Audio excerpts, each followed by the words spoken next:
우리 어머니 아버지들 날씨가 추워지면 따끈따끈한 고구마 생각나지 않으세요? 10월, 11월 이맘때쯤이 고구마 철이라 지금 한창 많이 드시고 계시죠? 이렇게 좋아하시는 고구마는 우리 몸에 좋은 성분이 많고 맛 또한 좋기 때문에 먹지 말라는 건 말도 안 되는 소리죠. 그렇지만 이렇게 몸에도 좋고 맛도 좋은 고구마도 잘못 알고 먹으면 우리 몸에 독이 될 수도 있는데요. 오늘은 몸에 좋은 고구마의 효능과 고구마 먹을 때 잘못 알고 먹어서 독이 될 수 있는 경우, 그리고 고구마와 함께 먹으면 좋은 음식, 반대로 함께 먹으면 안 좋은 음식도 알아보고, 추가로 많이 드시는 고구마의 종류 4가지, 그리고 겨울철 고구마 보관법까지 고구마에 대한 모든 것을 자세하게 알아보겠습니다. 먼저 고구마의 효능 5가지를 알아볼게요. 생활 속 작은 변화로 건강한 삶을 지키도록 도와주는 채널 건강만만세, 영상 시작 전 구독해주시고 알림 설정해주시면 영상 제작에 큰 힘이 되니 꼭 부탁드릴게요. 고구마의 첫 번째 효능은 항암 효과입니다. 고구마의 베타카로틴은 활성산소로 변형된 세포에 작용하여 성장과 전이를 차단함으로써 암세포가 형성되는 것을 억제합니다. 일본 연구팀에서 조사한 결과에 따르면 82가지의 채소 고구마가 발암 억제율 1위에 올랐다고 하네요. 특히 고구마 껍질에는 암 예방에 좋은 식이섬유와 항산화 성분이 풍부하다고 알려져 있습니다. 그래서 껍질까지 섭취하는 것이 좋다고 알려져 있죠. 연구에 따르면 고구마 발암 억제율은 최대 98.7%인 것으로 밝혀져 있어서 하루 한 개의 고구마를 꼭 껍질째 먹으라고 추천합니다. 또한 고구마에는 카로티노이드, 베타카로틴이 다량 포함되어 있어 폐암,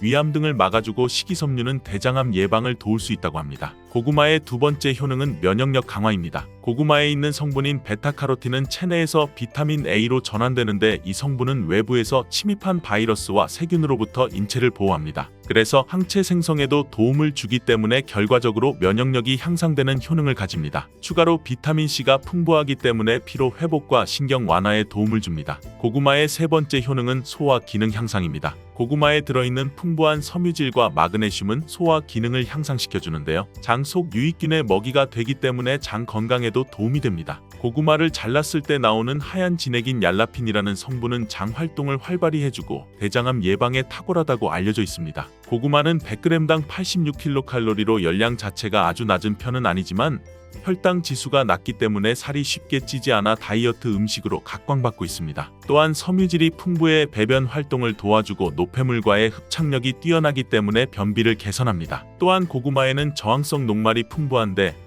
이 녹말은 포만감을 줄 뿐만 아니라 소화가 느리고 지방분해 효과가 있기 때문에 체중 감량 효과를 얻을 수 있습니다. 고구마의 네 번째 효능은 노화 예방입니다. 고구마에는 비타민C와 E, 베타카로틴 등이 많이 함유되어 있어 노화를 유발하는 활성산소를 억제해주는 기능을 합니다. 안토시아닌은 세포 손상을 막아주고 생성 촉진을 하여 피부에 탄력이 생기도록 도와줍니다. 고구마의 다섯 번째 효능은 혈관을 튼튼하게 해줍니다. 고구마에는 칼륨이 많아 체내 나트륨을 몸 밖으로 내보내주고 혈압이 정상적으로 유지될 수 있게 도와줍니다. 이로 인해 고혈압 등의 혈관 관련 질병의 예방을 돕습니다. 그리고 비타민 B 복합체 판토텐산이 들어있어 코르티솔 분비를 촉진하여 스트레스나 혈압 수치가 높아지는 것을 막아줄 수 있습니다. 고구마는 이렇게 효능만 봐도 안 먹을 수 없는 정말 최고의 식품인데요. 그런 고구마도 경우에 따라서는 몸에 좋을 수도 있고 독이 될 수도 있습니다. 그래서 고구마 먹을 때 독이 되는 경우는 총 5가지가 있는데 어떤 경우인지 알아볼게요. 고구마가 독이 되는 경우 첫 번째는 고구마에 검은 반점이 있는 고구마를 무심코 그냥 먹는 경우인데요. 고구마를 드시다 보면 검은 반점같이 생긴 것이 보이는 고구마가 있을 수 있어요. 이 고구마를 대수롭지 않게 여기고 그냥 드시면 절대 안 됩니다. 이 검은 반점은 고구마에 생긴 검은무늬병인데요. 고구마 검은무늬병은 수확 과정에서 생긴 상처를 통해 균이 침입하게 되어 생기는 병입니다. 수확 초기에는 잘 티가 나지 않고 저장하는 과정에서 발병하게 되는데 검은 반점들이 생기며 그 반점들이 시간이 지날수록 전체적으로 퍼지게 됩니다. 검은 반점에는 이포메아 마론이라는 강력한 독소가 들어있습니다. 이 독소가 생성되게 되고 이 상태로 섭취하게 되면 식욕감퇴, 호흡곤란, 설사 등의 증세가 보이며 심하면 폐와 간을 괴사시키기 때문에 폐와 간에 관련된 질환자나 노약자의 경우라면 특히 고구마를 섭취할 때 이러한 병에 감염된 고구마가 아닌지 꼭 확인해 주시는 게 좋습니다. 간혹 검게 변한 부분만 도려내 드시는 분들이 있는데요. 검게 변한 부분이 있다면 이미 전체에 퍼진 상태이며 열을 가하거나 익혀도 병균이 사라지지 않으니 꼭 고구마를 통째로 폐기해 주시길 바랍니다. 고구마가 독이 되는 경우 두 번째는 위장이 약한 분들입니다. 평소 고구마를 먹고 소화가 안 되어 더부룩한 느낌이 들었거나 속쓰림 현상이 심해진 경험이 있다면 위장이 약한 사람으로서 고구마를 섭취하지 않는 것이 좋습니다. 고구마에 함유되어 있는 타닌과 악효질 성분은 위벽을 자극하여 위산 분비를 촉진하기 때문에 각종 위장 장애를 유발할 수 있기 때문입니다. 무시하고 계속 먹는다면 위험의 위궤양까지 올 수 있으니 이런 분들은 특히 조심하셔야겠죠. 고구마가 독이 되는 경우 세 번째는 당뇨가 있으신 분들입니다. 고구마는 당이 많이 들어있는 식품이라 당뇨 환자가 섭취할 경우 혈당이 급격하게 상승될 우려가 있습니다. 당뇨병 환자의 경우 혈당 조절을 하는 것이 쉽지 않기 때문에 과도한 당질 섭취 우려가 있는 고구마는 최대한 피하는 것이 좋습니다. 먹더라도 소량만 드시는 것을 권장하며 고구마 섭취 전후로 혈당 체크를 해볼 필요가 있습니다. 고구마를 먹는 방법에도 당 성분의 차이가 많이 나는데요. 많이 먹는 방법으로 고구마를 쪄서 먹는 방법이 있고 군고구마로 먹는 방법, 그리고 생으로 먹는 방법이 있는데요. 특히 군고구마의 경우 만들 때 열을 서서히 높여 오래 익히기 때문에 전분이 당으로 바뀌는 시간이 충분해서 생고구마나 찐 고구마보다 훨씬 당이 높아지게 됩니다. 고구마의 혈당 지수는 생고구마의 경우 55, 찐 고구마 70.8, 군고구마는 90.9 정도입니다. 고구마가 당뇨에 좋다고 하는 분들도 있는데 생고구마가 당뇨나 당이 높으신 분들에게 추천하는 고구마입니다. 생고구마에는 식이섬유가 풍부하여 섭취하게 되면 다당류인 전분이 단당류로 천천히 전환되기 때문에 급격한 혈당 상승을 막아줍니다. 특히 밤고구마, 호박고구마 많이 드시는데요. 이 고구마는 당 지수가 높아 혈당을 급격히 올리기 때문에 당이 높거나 당뇨가 있으신 분들은 피하시는 게 좋습니다. 그렇다고 몸에 좋은 성분들이 많은 고구마를 이런 분들은 먹으면 안 되는 걸까요? 이런 분들에게 꼭 맞는 혈당 문제를 해결해주는 고구마가 있는데요. 바로 자색고구마입니다. 자색고구마는 안토시아닌이 풍부해 당뇨를 예방하는 식품으로 알려져 있고 항산화 작용과 노화 방지 기능까지 있는 고구마인데요. 자색고구마는 일반 고구마에 비해 3배 이상 많은 안토시아닌 함량을 가지고 있으니 꼭 드셔야겠죠? 특히 자색고구마로 유명한 해남 자색고구마가 지금이 딱 수확철이라서 1년 중 지금밖에는 먹을 수 없습니다. 고구마가 독이 되는 경우 네 번째는 신장이 약한 분들입니다. 고구마는 한 개당 칼륨이 약 13% 들어있을 정도로 풍부한 음식입니다. 칼륨은 체내 나트륨 수치를 조절해 신체 수분을 조절하고 혈압을 개선하여 뇌졸중이나 심근경색 등 혈관 질환의 발생과 사망률을 줄여주는 역할을 합니다. 하지만 이렇게 칼륨이 풍부한 고구마는 신장이 약하신 분들에게는 오히려 독이 될 수 있는데요. 신장 기능이 떨어져 있는 분들은 칼륨 배출이 원활하지 못하기 때문에 그대로 혈액에 쌓이면서 칼륨 농도가 높아져 고칼륨혈증을 유발할 수 있습니다. 체내에 칼륨이 과도하게 축적되면 부정맥 등을 비롯한 각종 심장 질환을 유발할 우려가 있으므로 신장이 약한 분은 꼭 삼가시길 바랍니다. 이렇게 칼륨은 콩팥에 부담을 주므로 신장 관련 질환이 있는 사람들은 먹을 때 조심해야 하고 옥살산 성분이 포함되어 있어 과하게 먹을 시 요로 결석을 일으킬 수 있습니다. 고구마가 독이 되는 경우 다섯 번째는 담배를 피는 사람입니다. 담배와 고구마가 무슨 상관이 있나 생각하실 텐데요. 고구마의 풍부한 베타카로틴 성분은 노화와 질병을 유발하는 활성산소를 제거하고 염증 질환 및 암 예방에 효과가 있으며 피부 세포의 성장과 재생을 촉진하는 강력한 항산화 물질입니다. 하지만 오랫동안 흡연을 한 분들에게는 이 베타카로틴 성분이 오히려 독으로 작용하여 폐암을 유발한다는 연구 결과가 있는데요. 미국 국립보건원의 연구에 따르면 하루 베타카로틴 섭취량이 20에서 30mg 섭취하는 흡연자는 베타카로틴을 복용하지 않는 흡연자에 비해 폐암 발생 위험이 24% 증가한 것으로 나타났습니다. 고구마에는 품종에 따라 차이가 있으나 대체로 속이 노란 품종의 고구마일수록 베타카로틴의 함량이 높은데요. 베타카로틴은 폐가 건강한 분들에게는 폐암 예방에 도움이 될 수 있지만 반대로 흡연자의 경우 과량 섭취하면 오히려 폐암 위험을 증가시킬 수 있습니다. 그렇다고 흡연자분들은 고구마를 무조건 먹으면 안 된다는 건 아니고요. 너무 자주 너무 많이 먹지만 않는다면 폐암까지는 생기는 경우는 없을 거라고 생각합니다. 하지만 고구마가 흡연자에게 안 좋은 영향을 줄 수 있다는 정보를 아셨으니 이제부터는 조심해서 먹는 게 좋겠죠? 고구마 드실 때 다른 여러 가지 음식들과 같이 드시는 경우가 있는데요. 지금부터는 고구마와 함께 먹었을 때 궁합이 잘 맞는 음식과 함께 먹으면 궁합이 안 맞는 음식을 알아볼게요. 고구마와 함께 먹으면 좋은 음식 첫 번째는 동치미입니다. 고구마에 들어있는 전분이 감자나 옥수수에 들어있는 것보다 점도가 더 높다고 합니다. 꼭꼭 씹어도 뭉치는 성질이 강하다는 것이죠. 따라서 몸 안에 들어가면 꽉 막히고 잘 안 내려가는 느낌을 받게 되는데요. 이런 고구마의 전분을 분산시키는 음식이 동치미입니다. 동치미 속 무에 들어있는 식이섬유가 고구마 전분이 뭉치는 것을 막아주는 역할도 하는데요. 특히 무에 있는 성분이 고구마가 장에서 발효되고 부패되는 것을 억제해주는 역할을 합니다. 고구마와 함께 먹으면 좋은 음식 두 번째는 사과입니다. 사과도 마찬가지로 펩틴이라는 식이섬유가 들어있어 고구마 전분이 소화되는 과정에서 뭉치는 것을 막아줍니다. 고구마와 함께 먹으면 좋은 음식 세 번째는 우유입니다. 우유에 들어있는 지방 성분도 고구마 전분이 서로 뭉치는 것을 막아주는 기능을 하는데요. 우유에는 단백질과 칼슘도 들어있기 때문에 같이 먹으면 영양까지도 도움을 받을 수 있습니다. 고구마와 함께 먹으면 좋은 음식이 있는 것처럼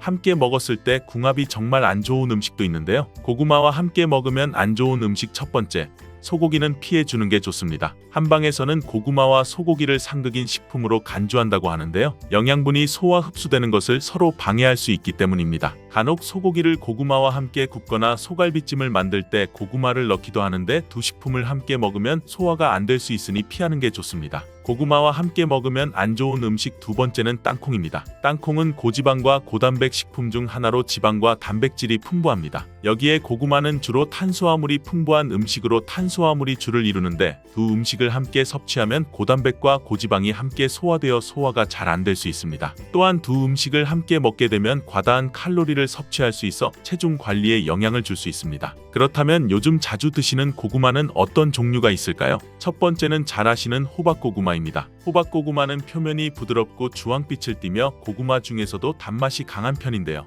호박고구마는 많은 사람들이 좋아하는 고구마 중 하나이며 구워 먹거나 찐 고구마로 즐기거나 샐러드, 스무디, 베이킹 등 다양한 요리에 사용할 수 있습니다. 두 번째는 여성분들이 특히 좋아하시는 밤고구마입니다. 밤고구마는 노란색 또는 붉은색의 표면을 가지고 다양한 크기가 있습니다. 당도가 낮고 청량감이 있는 것이 특징이며 구워 먹으면 밤과 비슷한 질감이 있는 고구마입니다. 세 번째는 꿀고구마라고 불리는 베니아루카입니다. 잘 모르시는 분들도 있을 텐데요. 베니아루카라는 품종인 꿀고구마는 호박고구마와 밤고구마를 교배시켜서 만든 새로운 품종의 고구마입니다. 밤고구마의 맛있는 밥맛과 호박고구마의 부드러운 감초, 둘 다 가지고 있는 고구마라고 보시면 됩니다. 꿀고구마는 해남 지역에서 특히 재배를 많이 하고 있습니다. 네 번째는 자색고구마입니다. 자색고구마는 보라 발색 물질인 안토시아닌으로 유명합니다. 이는 강력한 항산화 성분으로서 건강에 많은 이점이 있는 고구마입니다. 이외에도 자색고구마는 다양한 영양소를 보유하고 있는데요. 일반적으로 껍질이 보라색이고 속살도 보라색을 띠는 것이 특징인 고구마입니다. 고구마는 인기가 많고 수확 시기가 늦가을로 정해져 있어서 박스째로 사서 보관하면서 드시는 분들이 많은데요.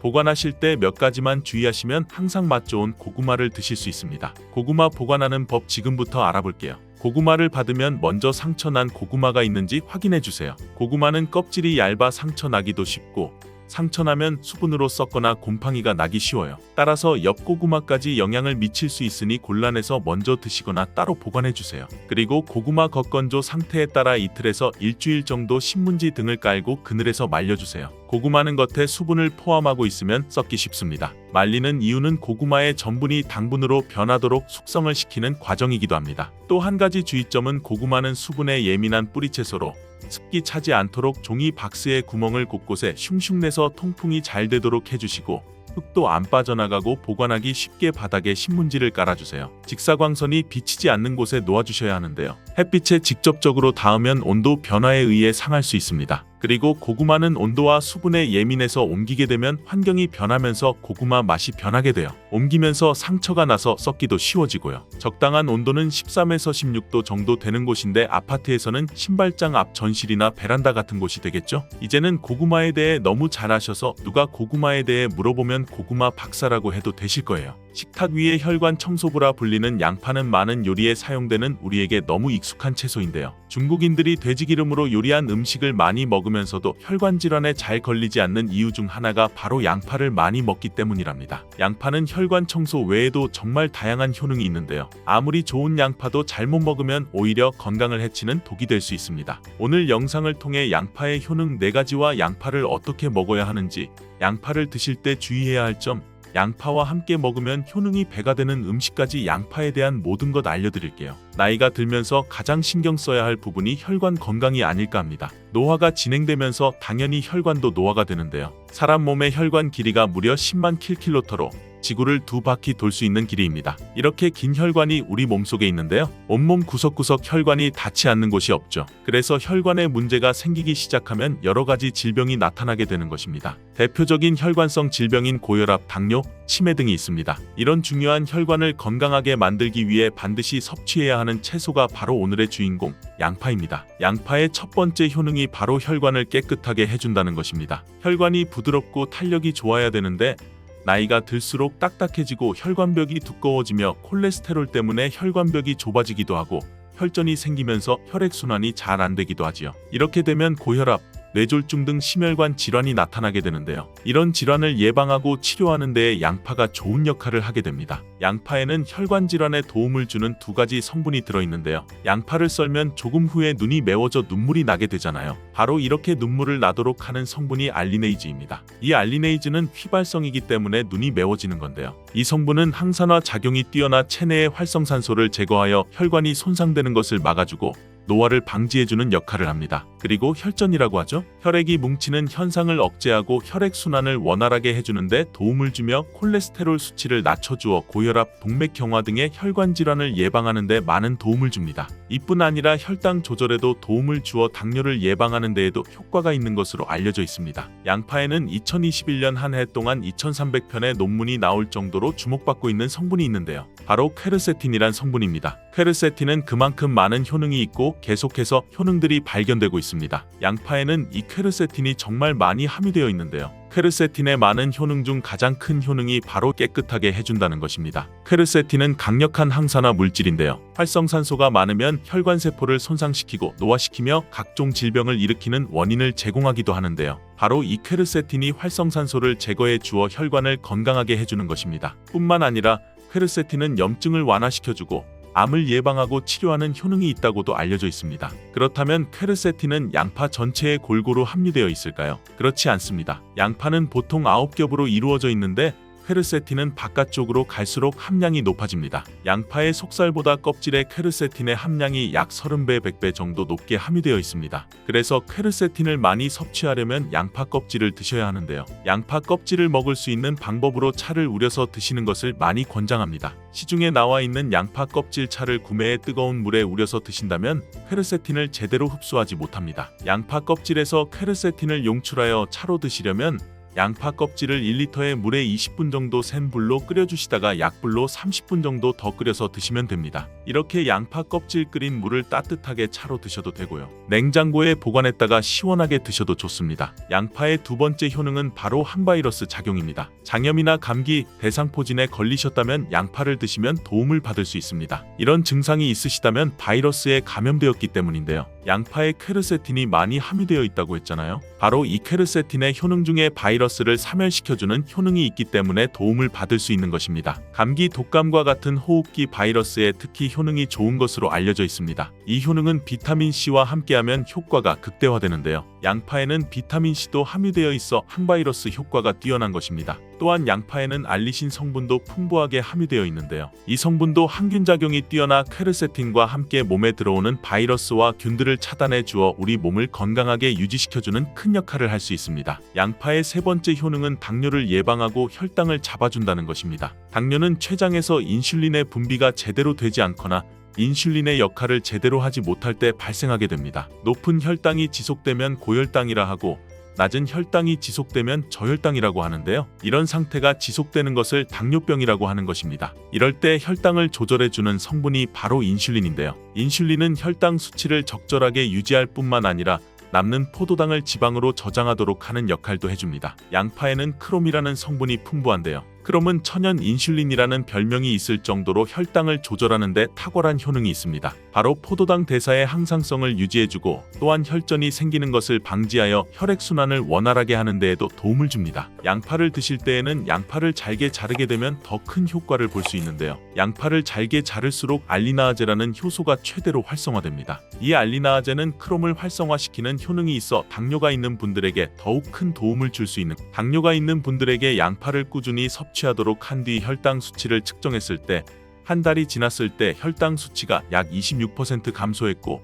6개월이 지났을 때 약 39% 감소한 혈당 수치를 측정할 수 있었습니다. 양파가 정말 당뇨를 개선하는 데 좋은 효능이 있는 것이지요. 보통의 항산화 물질은 열을 가하게 되면 효능이 소멸되기 때문에 항산화 물질이 있는 채소나 과일을 생으로 드시는 것을 권장하는데요. 크롬은 열에 강하기 때문에 양파에 열을 가해 요리에도 크롬의 효능을 그대로 누릴 수가 있습니다. 양파의 네 번째 효능은 항알레르기 효과가 있다는 것입니다. 천식, 비염 같은 알레르기가 있는 분들에게 양파가 도움을 줄 수 있습니다. 알레르기의 증상으로는 재채기, 콧물, 코막힘 증상이 있고 피부에 발진, 가려움증이 나타나기도 하는데요. 이런 증상을 일으키는 원인이 몸 안에서 히스타민의 분비가 일어나기 때문인데요. 양파를 드시면 이 히스타민의 분비를 억제하여 알레르기 반응을 완화시켜 줄 수 있는 것입니다. 이런 여러 효능이 있는 양파는 드실 때 효능이 배가 되어 보약이 되는 찰떡궁합의 식품들이 있는데요. 첫 번째는 바로 식초입니다. 양파를 피클로 만들어서 드시면 상큼하니 입안을 개운하게 해주어 고기와 함께 드실 때 참 좋은데요. 한 가지 주의할 점은 이런 피클을 만들 때 설탕을 넣으면 오히려 건강에 해가 될 수 있습니다. 피클의 맛이 약간 떨어지더라도 건강을 위해서는 설탕은 빼고 만드시길 바랍니다. 식초에는 피로를 유발하는 젖산의 분비를 억제하는 효능이 있고 양파는 피로회복에 좋은 비타민 B1의 흡수를 촉진하는 효능이 있어 양파와 식초를 함께 드시면 에너지를 충전하고 피로를 회복하는 데 도움을 받을 수 있습니다. 또한 식초는 나쁜 콜레스테롤의 흡수도 혈관 건강에도 도움을 주며 면역력 강화에도 큰 효과가 있습니다. 또한 식초는 항산화 항암 효과가 있어 노화 방지와 암을 예방하는 데에도 도움을 받을 수 있습니다. 양파와 함께 드시면 보약이 되는 식품 두 번째는 바로 계란입니다. 계란의 노른자에는 루테인과 제아잔틴이라는 두 가지 중요한 항산화 성분이 풍부하게 함유되어 있습니다. 제아잔틴은 자유 라디칼로부터 눈을 보호하는데요. 자유 라디칼은 환경적 요인이나 노화, 스트레스 등으로 발생하여 세포를 손상시키는 것을 말합니다. 눈에 발생하게 되면 실명에 이를 수도 있습니다. 또한 계란에는 콜린이라는 성분이 함유되어 있는데 콜린은 대표적인 뇌 건강을 좋게 하는 물질입니다. 아세틸콜린이라는 신경전달 물질을 만드는데 콜린이 작용하는데요. 이 아세틸콜린이 부족하게 되면 기억력 저하와 학습 능력 감소, 나아가 치매를 일으킬 수도 있는 것입니다. 양파의 퀘르세틴과 알리네이즈 성분으로 혈관을 깨끗하게 하고 활성산소를 제거하여 혈관 세포의 손상을 막아주는 효과와 계란의 콜린의 효능이 만나 뇌혈관을 건강하게 하고 뇌신경을 활발하게 하여 치매 예방에 정말 좋은 음식이 되는 것이지요. 양파와 함께 드시면 보약이 되는 식품 세 번째는 마늘입니다. 마늘에는 알싸한 매운맛을 내는 알리신 성분이 있는데요. 이 성분이 혈중 지지를 낮춰 콜레스테롤과 중성지방을 낮추는 데 효과적인 성분입니다. 이를 통해 동맥경화를 방지하는 데 도움을 주어 심혈관 질환을 예방하는 데 아주 좋은 성분인 것입니다. 또한 항산화 성분인 폴리페놀이 풍부하여 콜레스테롤이 산화되는 것을 막아 나쁜 콜레스테롤이 만들어지는 것을 방지해줍니다. 또한 마늘은 미국 국립암연구소가 선정한 48가지 항암식품에 들어가는데요. 마늘에 함유된 알리신과 유황화합물 그리고 셀레늄이 바로 항암 효과를 나타냅니다. 이 성분들이 암세포의 성장을 억제하는 데 탁월한 효과가 있고 면역력도 강화해 주어 암을 예방하는 데에 도움을 주는 것입니다. 특히 소화기 계통의 암 종류에 대해 50에서 70% 정도의 억제율을 보인다고 알려져 있습니다. 이런 효과들이 양파와 만나면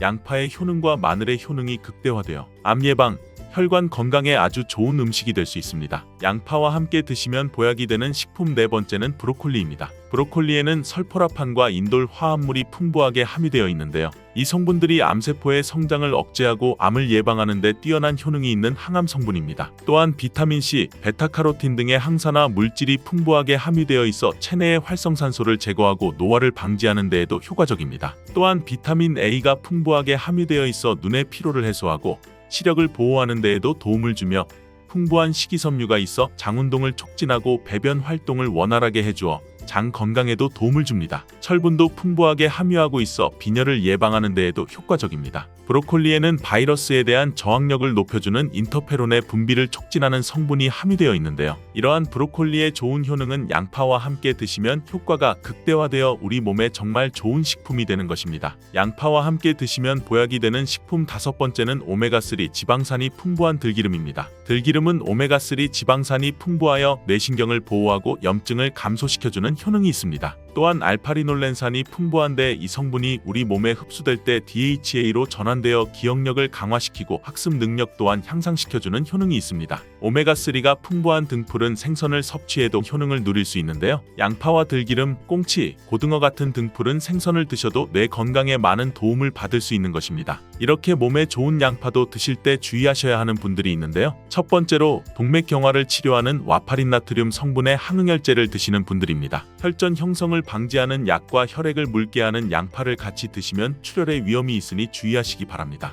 두 번째, 소화불량이 있으면서 가스가 잘 차는 분들은 양파를 많이 드시면 안 됩니다. 양파가 장 건강에 도움이 된다고 해서 양파를 드셨는데 오히려 가스가 차고 속이 불편하신 분들이 있지요. 이런 분들은 양파 드실 때 주의하셔서 조금만 드시기 바랍니다. 체질적으로 양파와 맞지 않는 분들입니다. 세 번째, 간이 약한 분들입니다. 이런 분들이 양파 좋다고 양파를 많이 드시면 오히려 간에 부담이 될 수 있습니다. 간 건강을 해칠 수 있는 것이죠. 네 번째, 양파를 드시면 혀에 백태가 끼고 기미가 올라오는 것이 발견되시면 양파를 드시지 않는 것이 좋습니다. 그리고 다섯 번째, 정말 중요한 내용인데요. 건강에 좋다고 양파즙 내려 드시는 분들 많이 계시지요. 그런데 혈당 관리를 해야 하는 당뇨병이 있는 분들과 신장이 약하신 분들은 절대 양파즙 드시면 안 됩니다. 왜냐하면 양파를 즙을 내게 되면 농축이 되어 당도가 올라갑니다. 그리고 즙 상태로 드시면 흡수가 빨라 급격하게 올라가게 됩니다. 또 양파즙에는 칼륨의 함량이 높은데요. 당뇨 환자뿐 아니라 신장이 안 좋은 분들이 양파즙을 마시면 이 칼륨이 신장에 무리를 주어 더욱 악화될 수 있습니다. 칼륨 배출이 잘 되지 않아 몸에 쌓이게 되면 심장에까지도 무리를 주게 되고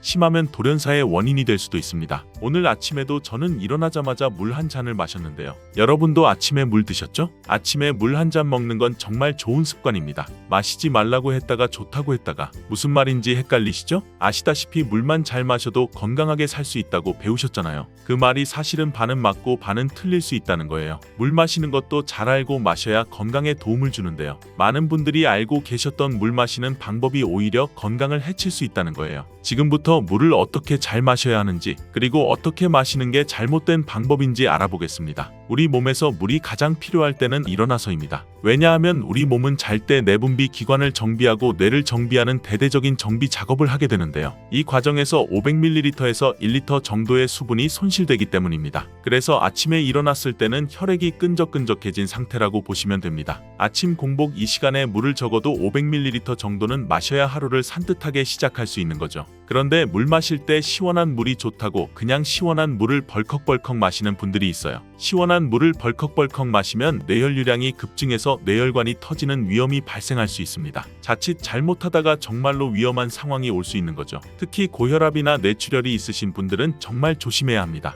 그렇다면 건강한 물의 온도는 어느 정도가 적당할까요? 우리가 가장 맛있게 느끼는 물의 온도는 일본의 연구 결과에 의하면 12도 정도라고 합니다. 그래서 시원한 물을 맛있다고 느끼는 건데요. 근데 맛있게 느끼는 온도와 건강하게 먹는 물의 온도는 확실히 다르다는 거죠. 우리의 보통 체온이 36.5도인데요. 물도 우리 몸의 체온과 비슷한 온도의 물을 마셨을 때 가장 좋은 물의 온도라고 할 수 있습니다. 뜨거운 물은 몸에 좋은 거 아냐? 이렇게 생각하시는 분들이 있는데요. 물을 마시면 식도를 타고 내려가면서 내 몸의 체온과 비슷한 온도로 몸의 내부에서 바꿔줍니다. 차가운 물을 마셨을 때는 온도를 올려주는 거고 뜨거운 물을 마셨을 때는 온도를 내려주는 거죠. 그러니까 우리 몸의 에너지를 사용해서 차가운 물은 데우고 뜨거운 물은 식혀주는 대사 활동이 진행되는 건데요. 물을 잘 흡수하기 위한 몸의 대사 활동이라고 보면 됩니다. 뜨거운 물도 결국엔 몸에 에너지를 쓰게 만들기 때문에 물을 흡수하는데 방해가 될 수 있는 거죠. 여기서 또 한 가지 많은 분들이 궁금해하시는 게 그러면 하루에 물을 얼마나 마셔야 적당한가요? 입니다.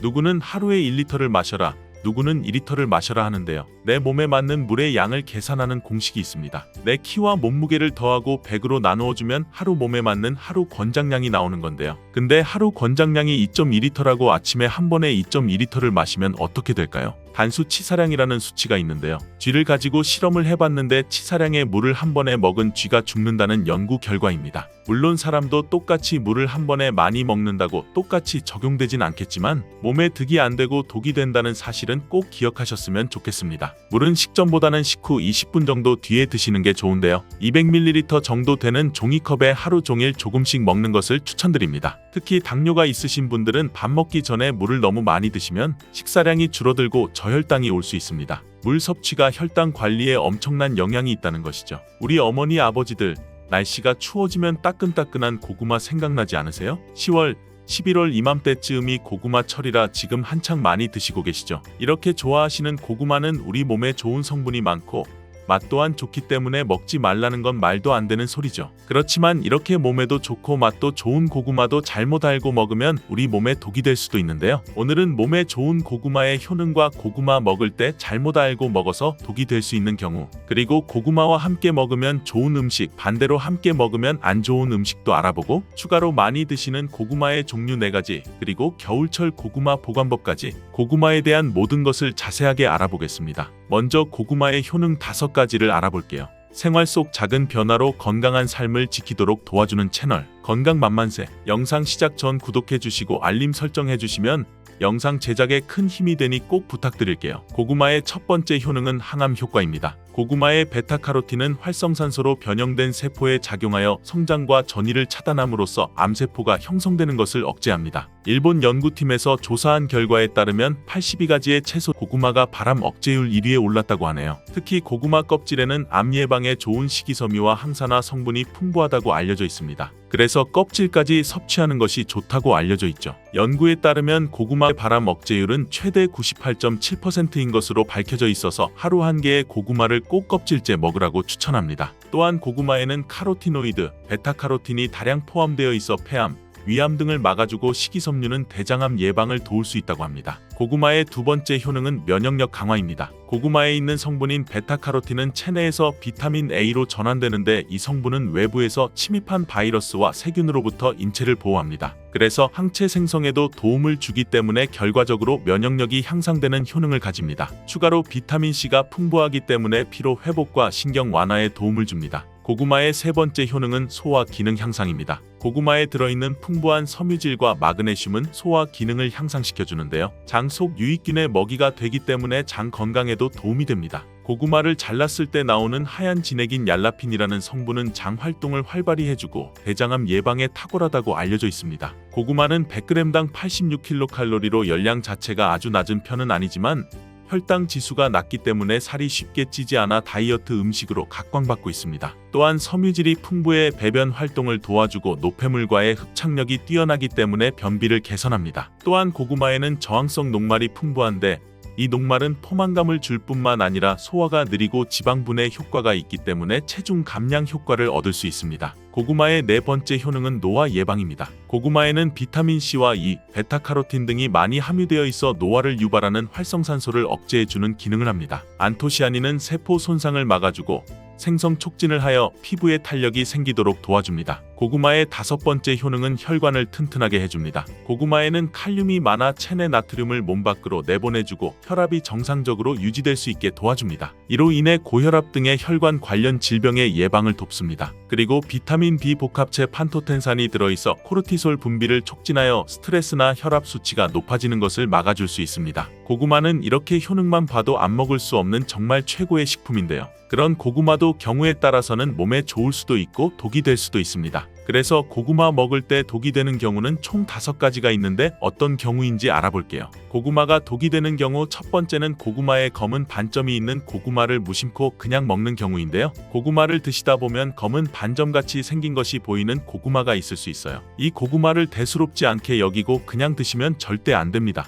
이 검은 반점은 고구마에 생긴 검은무늬병인데요. 고구마 검은무늬병은 수확 과정에서 생긴 상처를 통해 균이 침입하게 되어 생기는 병입니다. 수확 초기에는 잘 티가 나지 않고 저장하는 과정에서 발병하게 되는데 검은 반점들이 생기며 그 반점들이 시간이 지날수록 전체적으로 퍼지게 됩니다. 검은 반점에는 이포메아 마론이라는 강력한 독소가 들어있습니다. 이 독소가 생성되게 되고 이 상태로 섭취하게 되면 식욕감퇴, 호흡곤란, 설사 등의 증세가 보이며 심하면 폐와 간을 괴사시키기 때문에 폐와 간에 관련된 질환자나 노약자의 경우라면 특히 고구마를 섭취할 때 이러한 병에 감염된 고구마가 아닌지 꼭 확인해 주시는 게 좋습니다. 간혹 검게 변한 부분만 도려내 드시는 분들이 있는데요. 검게 변한 부분이 있다면 이미 전체에 퍼진 상태이며 열을 가하거나 익혀도 병균이 사라지지 않으니 꼭 고구마를 통째로 폐기해 주시길 바랍니다. 고구마가 독이 되는 경우 두 번째는 위장이 약한 분들입니다. 평소 고구마를 먹고 소화가 안 되어 더부룩한 느낌이 들었거나 속쓰림 현상이 심해진 경험이 있다면 위장이 약한 사람으로서 고구마를 섭취하지 않는 것이 좋습니다. 고구마에 함유되어 있는 타닌과 악효질 성분은 위벽을 자극하여 위산 분비를 촉진하기 때문에 각종 위장 장애를 유발할 수 있기 때문입니다. 무시하고 계속 먹는다면 위험의 위궤양까지 올 수 있으니 이런 분들은 특히 조심하셔야겠죠. 고구마가 독이 되는 경우 세 번째는 당뇨가 있으신 분들입니다. 고구마는 당이 많이 들어있는 식품이라 당뇨 환자가 섭취할 경우 혈당이 급격하게 상승될 우려가 있습니다. 당뇨병 환자의 경우 혈당 조절을 하는 것이 쉽지 않기 때문에 과도한 당질 섭취 우려가 있는 고구마는 최대한 피하는 것이 좋습니다. 먹더라도 소량만 드시는 것을 권장하며 고구마 섭취 전후로 혈당 체크를 해볼 필요가 있습니다. 고구마를 먹는 방법에도 당 성분의 차이가 많이 나는데요. 많이 먹는 방법으로 고구마를 쪄서 먹는 방법이 있고 군고구마로 먹는 방법, 그리고 생으로 먹는 방법이 있는데요. 특히 군고구마의 경우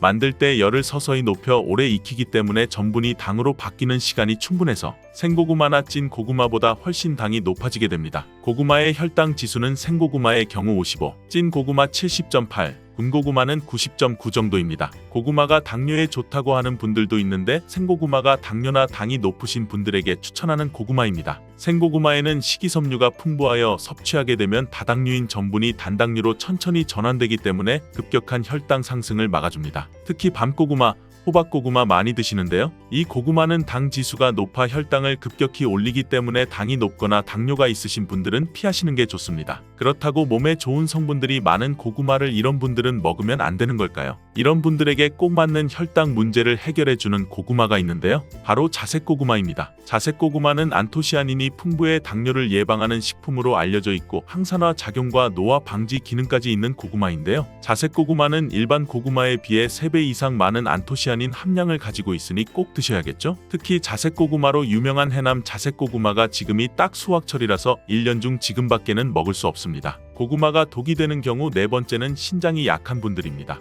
고구마는 한 개당 칼륨이 약 13% 들어있을 정도로 풍부한 음식입니다. 칼륨은 체내 나트륨 수치를 조절해 신체 수분을 조절하고 혈압을 개선하여 뇌졸중이나 심근경색 등 혈관 질환의 발생과 사망률을 줄여주는 역할을 합니다. 하지만 이렇게 칼륨이 풍부한 고구마는 신장이 약하신 분들에게는 오히려 독이 될 수 있는데요. 신장 기능이 떨어져 있는 분들은 칼륨 배출이 원활하지 못하기 때문에 그대로 혈액에 쌓이면서 칼륨 농도가 높아져 고칼륨혈증을 유발할 수 있습니다. 체내에 칼륨이 과도하게 축적되면 부정맥 등을 비롯한 각종 심장 질환을 유발할 우려가 있으므로 신장이 약한 분은 꼭 삼가시길 바랍니다. 이렇게 칼륨은 콩팥에 부담을 주므로 신장 관련 질환이 있는 사람들은 먹을 때 조심해야 하고 옥살산 성분이 포함되어 있어 과하게 먹을 시 요로 결석을 일으킬 수 있습니다. 고구마가 독이 되는 경우 다섯 번째는 담배를 피는 사람입니다. 담배와 고구마가 무슨 상관이 있나 생각하실 텐데요. 고구마의 풍부한 베타카로틴 성분은 노화와 질병을 유발하는 활성산소를 제거하고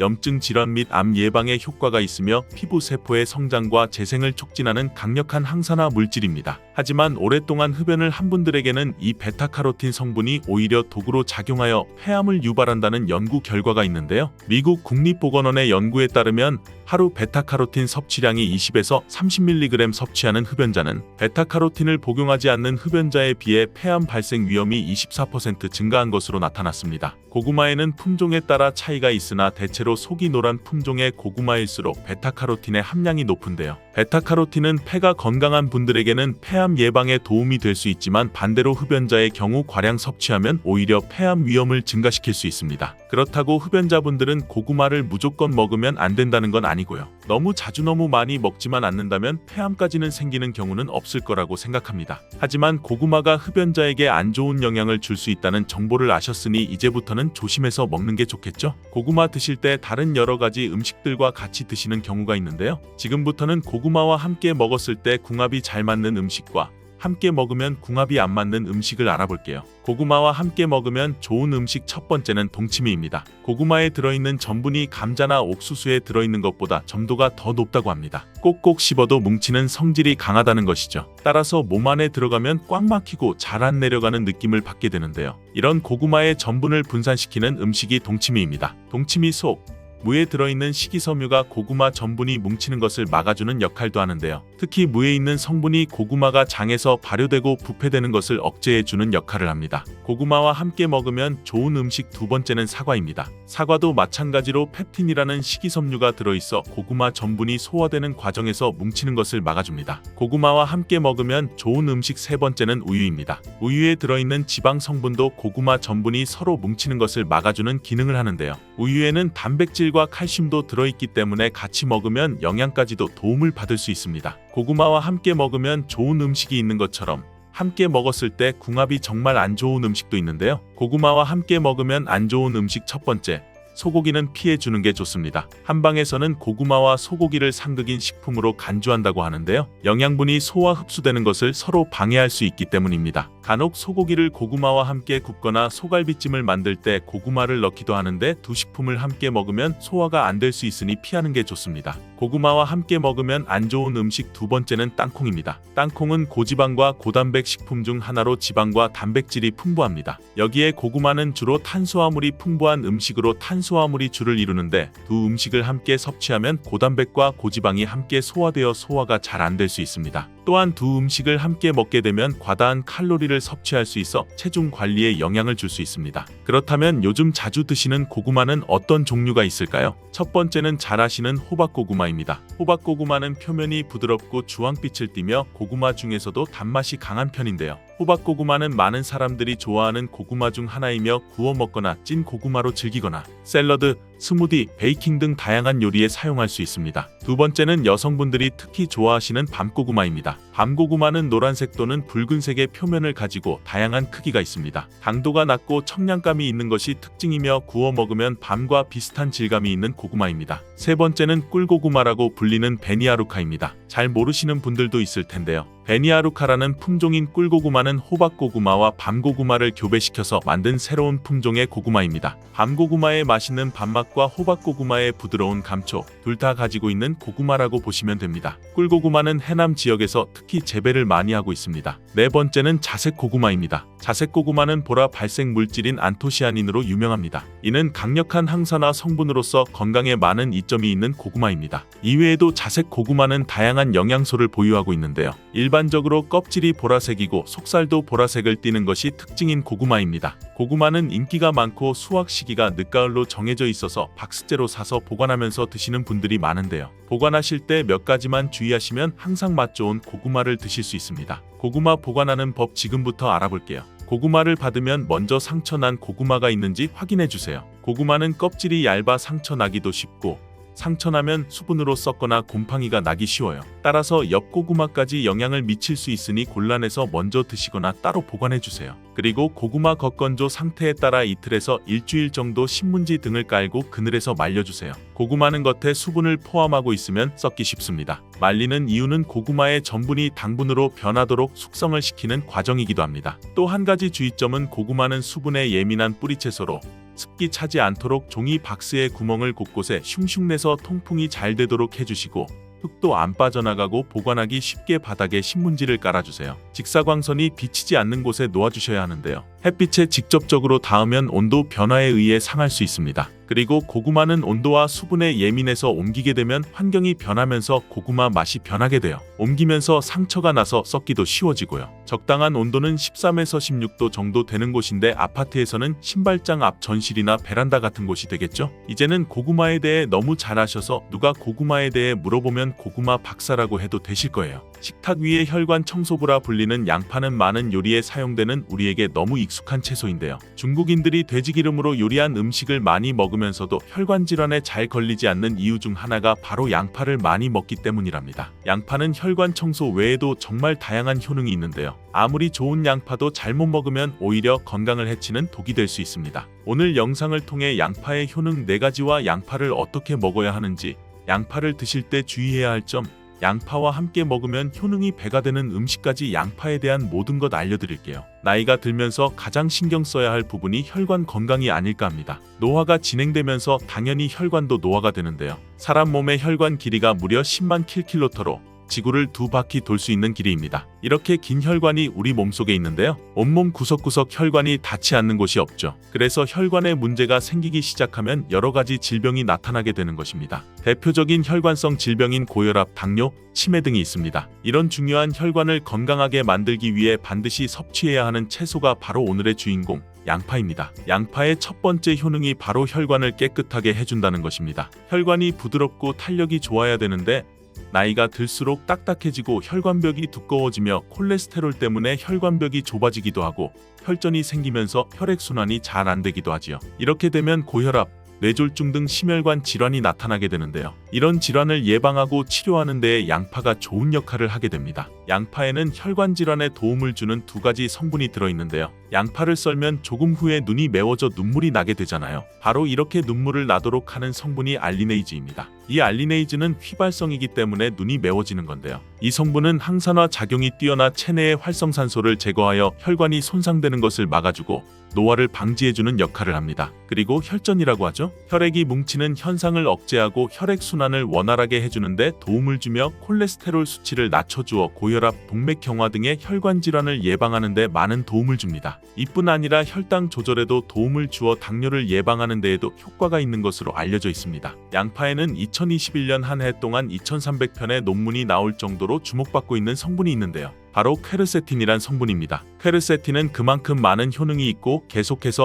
효능들이 발견되고 있습니다. 양파에는 이 퀘르세틴이 정말 많이 함유되어 있는데요. 퀘르세틴의 많은 효능 중 가장 큰 효능이 바로 깨끗하게 해준다는 것입니다. 퀘르세틴은 강력한 항산화 물질인데요. 활성산소가 많으면 혈관세포를 손상시키고 노화시키며 각종 질병을 일으키는 원인을 제공하기도 하는데요. 바로 이 퀘르세틴이 활성산소를 제거해 주어 혈관을 건강하게 해주는 것입니다. 뿐만 아니라 퀘르세틴은 염증을 완화시켜주고 암을 예방하고 치료하는 효능이 있다고도 알려져 있습니다. 그렇다면 퀘르세틴은 양파 전체에 골고루 함유되어 있을까요? 그렇지 않습니다. 양파는 보통 9겹으로 이루어져 있는데 퀘르세틴은 바깥쪽으로 갈수록 함량이 높아집니다. 양파의 속살보다 껍질의 퀘르세틴의 함량이 약 30배, 100배 정도 높게 함유되어 있습니다. 그래서 퀘르세틴을 많이 섭취하려면 양파 껍질을 드셔야 하는데요. 양파 껍질을 먹을 수 있는 방법으로 차를 우려서 드시는 것을 많이 권장합니다. 시중에 나와 있는 양파 껍질 차를 구매해 뜨거운 물에 우려서 드신다면 퀘르세틴을 제대로 흡수하지 못합니다. 양파 껍질에서 퀘르세틴을 용출하여 차로 드시려면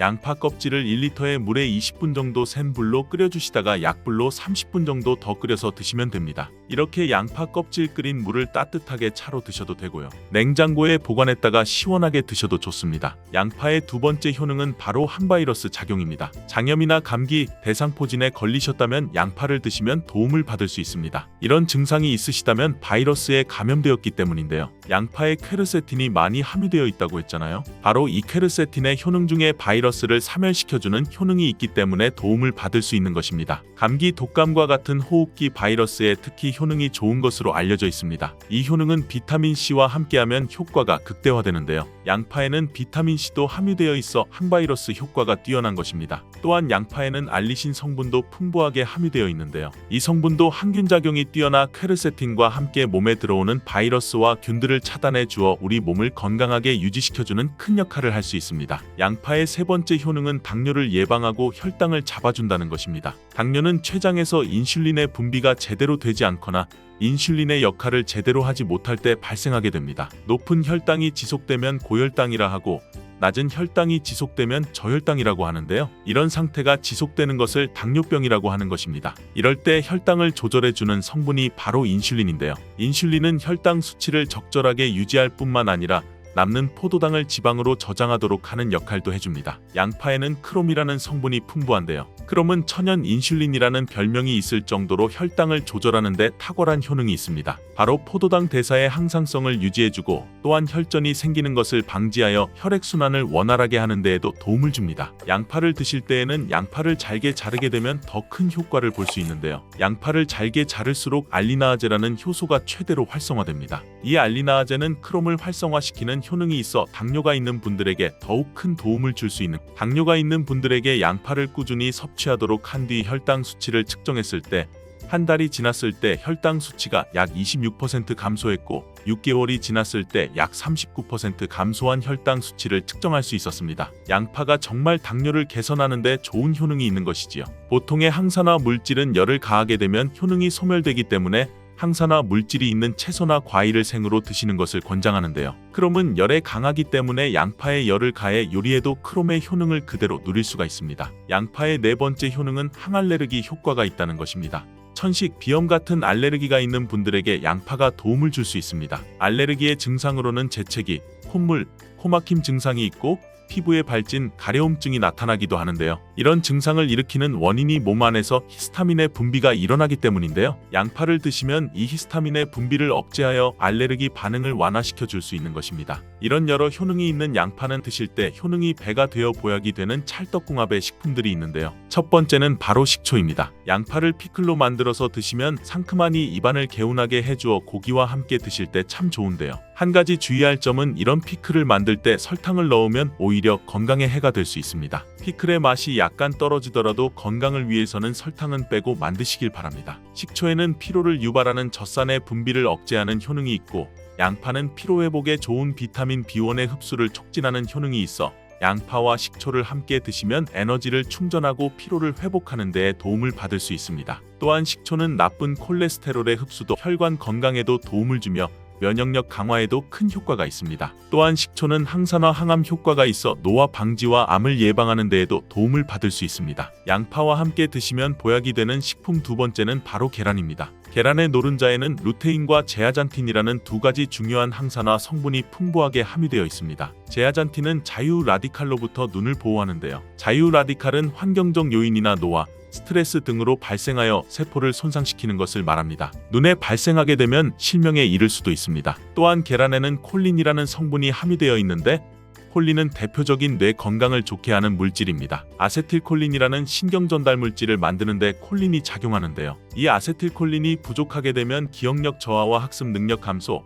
나아가 치매를 일으킬 수도 있는 것입니다. 양파의 퀘르세틴과 알리네이즈 성분으로 혈관을 깨끗하게 하고 활성산소를 제거하여 혈관 세포의 손상을 막아주는 효과와 계란의 콜린의 효능이 만나 뇌혈관을 건강하게 하고 뇌신경을 활발하게 하여 치매 예방에 정말 좋은 음식이 되는 것이지요. 양파와 함께 드시면 보약이 되는 식품 세 번째는 마늘입니다. 마늘에는 알싸한 매운맛을 내는 알리신 성분이 있는데요. 이 성분이 혈중 지질을 낮춰 콜레스테롤과 중성지방을 낮추는 데 효과적인 성분입니다. 이를 통해 동맥경화를 방지하는 데 도움을 주어 심혈관 질환을 예방하는 데 아주 좋은 성분인 것입니다. 또한 항산화 성분인 폴리페놀이 풍부하여 콜레스테롤이 산화되는 것을 막아 나쁜 콜레스테롤이 만들어지는 것을 방지해줍니다. 또한 마늘은 미국 국립암연구소가 선정한 48가지 항암식품에 들어가는데요. 마늘에 함유된 알리신과 유황 화합물 그리고 셀레늄이 바로 항암 효과를 나타냅니다. 이 성분들이 암세포의 성장을 억제하는 데 탁월한 효과가 있고 면역력도 강화해 주어 암을 예방하는 데에 도움을 주는 것입니다. 특히 소화기 계통의 암 종류에 대해 50에서 70% 정도의 억제율을 보인다고 알려져 있습니다. 이런 효과들이 양파와 만나면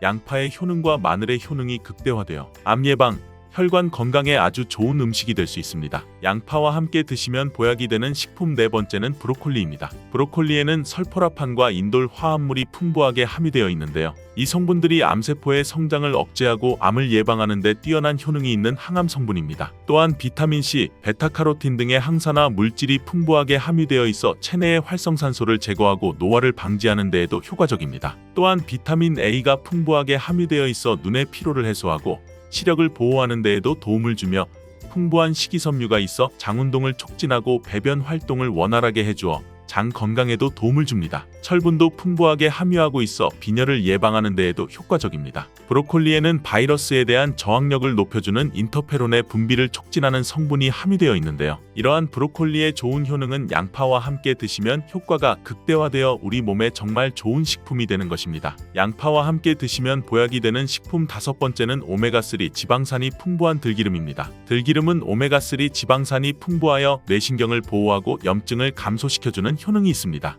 또한 알파리놀렌산이 풍부한데 이 성분이 우리 몸에 흡수될 때 DHA로 전환되어 기억력을 강화시키고 학습 능력 또한 향상시켜주는 효능이 있습니다. 오메가3가 풍부한 등푸른 생선을 섭취해도 효능을 누릴 수 있는데요. 양파와 들기름, 꽁치, 고등어 같은 등푸른 생선을 드셔도 뇌 건강에 많은 도움을 받을 수 있는 것입니다. 이렇게 몸에 좋은 양파도 드실 때 주의하셔야 하는 분들이 있는데요. 첫 번째로 동맥경화를 치료하는 와파린 나트륨 성분의 항응혈제를 드시는 분들입니다. 혈전 형성을 방지하는 약과 혈액을 묽게 하는 양파를 같이 드시면 출혈의 위험이 있으니 주의하시기 바랍니다. 두 번째, 소화불량이 있으면서 가스가 잘 차는 분들은 양파를 많이 드시면 안 됩니다. 양파가 장 건강에 도움이 된다고 해서 양파를 드셨는데 오히려 가스가 차고 속이 불편하신 분들이 있지요. 이런 분들은 양파 드실 때 주의하셔서 조금만 드시기 바랍니다. 체질적으로 양파와 맞지 않는 분들입니다. 세 번째, 간이 약한 분들입니다. 이런 분들이 양파 좋다고 양파를 많이 드시면 오히려 간에 부담이 될 수 있습니다. 간 건강을 해칠 수 있는 것이죠. 네 번째, 양파를 드시면 혀에 백태가 끼고 기미가 올라오는 것이 발견되시면 양파를 드시지 않는 것이 좋습니다. 그리고 다섯 번째, 정말 중요한 내용인데요. 건강에 좋다고 양파즙 내려 드시는 분들 많이 계시지요. 그런데 혈당 관리를 해야 하는 당뇨병이 있는 분들과 신장이 약하신 분들은 절대 양파즙 드시면 안 됩니다. 왜냐하면 양파를 즙을 내게 되면 농축이 되어 당도가 올라갑니다. 그리고 즙 상태로 드시면 흡수가 빨라 급격하게 올라가게 됩니다. 또 양파즙에는 칼륨의 함량이 높은데요. 당뇨 환자뿐 아니라 신장이 안 좋은 분들이 양파즙을 마시면 이 칼륨이 신장에 무리를 주어 더욱 악화될 수 있습니다. 칼륨 배출이 잘 되지 않아 몸에 쌓이게 되면 심장에까지도 무리를 주게 되고 심하면 돌연사의 원인이 될 수도 있습니다. 오늘 아침에도 저는 일어나자마자 물 한 잔을 마셨는데요. 여러분도 아침에 물 드셨죠? 아침에 물 한 잔 먹는 건 정말 좋은 습관입니다. 마시지 말라고 했다가 좋다고 했다가 무슨 말인지 헷갈리시죠? 아시다시피 물만 잘 마셔도 건강하게 살 수 있다고 배우셨잖아요. 그 말이 사실은 반은 맞고 반은 틀릴 수 있다는 거예요. 물 마시는 것도 잘 알고 마셔야 건강에 도움을 주는데요. 많은 분들이 알고 계셨던 물 마시는 방법이 오히려 건강을 해칠 수 있다는 거예요. 지금부터 물을 어떻게 잘 마셔야 하는지 그리고 어떻게 마시는 게 잘못된 방법인지 알아보겠습니다. 우리 몸에서 물이 가장 필요할 때는 일어나서입니다. 왜냐하면 우리 몸은 잘 때 내분비 기관을 정비하고 뇌를 정비하는 대대적인 정비 작업을 하게 되는데요. 이 과정에서 500ml에서 1리터 정도의 수분이 손실되기 때문입니다. 그래서 아침에 일어났을 때는 혈액이 끈적끈적해진 상태라고 보시면 됩니다. 아침 공복 이 시간에 물을 적어도 500ml 정도는 마셔야 하루를 산뜻하게 시작할 수 있는 거죠.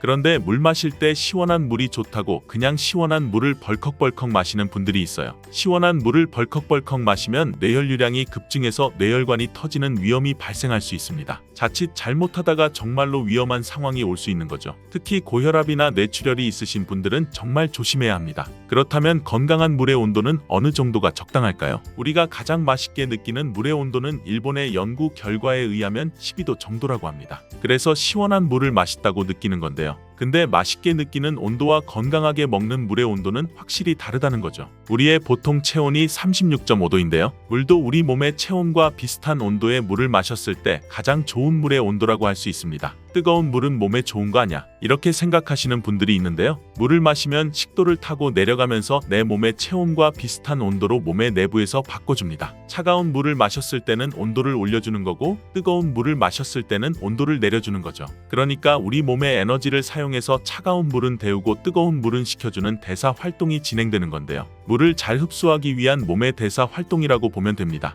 뜨거운 물도 결국엔 몸에 에너지를 쓰게 만들기 때문에 물을 흡수하는데 방해가 될 수 있는 거죠. 여기서 또 한 가지 많은 분들이 궁금해하시는 게 그러면 하루에 물을 얼마나 마셔야 적당한가요? 입니다. 누구는 하루에 1리터를 마셔라, 누구는 2리터를 마셔라 하는데요. 내 몸에 맞는 물의 양을 계산하는 공식이 있습니다. 내 키와 몸무게를 더하고 100으로 나누어주면 하루 몸에 맞는 하루 권장량이 나오는 건데요. 근데 하루 권장량이 2.2리터라고 아침에 한 번에 2.2리터를 마시면 어떻게 될까요? 단수 치사량이라는 수치가 있는데요. 쥐를 가지고 실험을 해봤는데 치사량의 물을 한 번에 먹은 쥐가 죽는다는 연구 결과입니다. 물론 사람도 똑같이 물을 한 번에 많이 먹는다고 똑같이 적용되진 않겠지만 몸에 득이 안 되고 독이 된다는 사실은 꼭 기억하셨으면 좋겠습니다. 물은 식전보다는 식후 20분 정도 뒤에 드시는 게 좋은데요. 200ml 정도 되는 종이컵에 하루 종일 조금씩 먹는 것을 추천드립니다. 특히 당뇨가 있으신 분들은 밥 먹기 전에 물을 너무 많이 드시면 식사량이 줄어들고 저혈당이 올 수 있습니다. 물 섭취가 혈당 관리에 엄청난 영향이 있다는 것이죠.